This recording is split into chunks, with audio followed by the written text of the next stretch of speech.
নমস্কাৰ বন্ধু বান্ধৱীসকল, আজি একদম পূৰা জলকীয়া পিছাত লাগি গৈছোঁ দেই। মৰ্ণিং আৰু কি বনাম চাওকচোন। বেচন লৈছোঁ আৰু জলকীয়া পিছাখিনি ধুনীয়াকৈ ফিটি লৈছোঁ।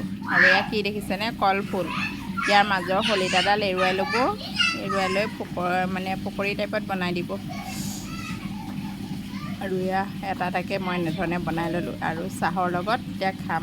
ৰাতিপুৱা নহয় কিন্তু দেই, 11:30 বজাত এয়া মিস্ত্ৰীহঁতক চাহ দিলোঁ, বনাই আমিও চাহকাপ খালোঁ, মজা লাগিছে। আৰু বুটো ভাজি ল'লোঁ আৰু এনেধৰণে দুপৰীয়া চাহকাপ খালোঁ। তাৰপিছত খাই আছোঁ আকৌ ভাত, 2টামান বজাত খামগৈ ভাত। এয়া আলু পিটিকা বনাই লৈছোঁ।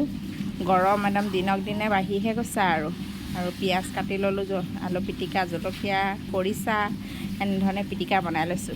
পিটিকিলেহে টেষ্টি আৰু নহয় জানো।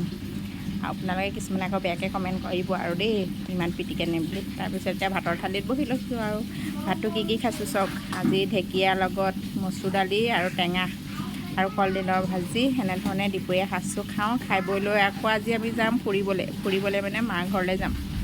আজিকালি আৰু মাৰ ঘৰতো আলহীহে আৰু নহয় জানো, সেইকাৰণে ফুৰিবলৈ বুলি কৈছোঁ। তাৰপিছত আৰু আমাৰ পেহী ঘৰত যাম। পেহী শাহুৱেক ঢুকালে, তাতো যাম বৰতীয়া দিবলৈ। আৰু সেইকাৰণে খাই বৈ লৈছোঁ আৰু চাই থাকিব আমাৰ ভিডিঅ'টো। আৰু অকণমান দেৰি পিছত আপোনালোকক লগ পাম, ফুৰিবলৈ যাওঁ বৰ সময় দেই। আৰু আমাৰ ভিডিঅ'টো চাই থাকিব সকলোৱে।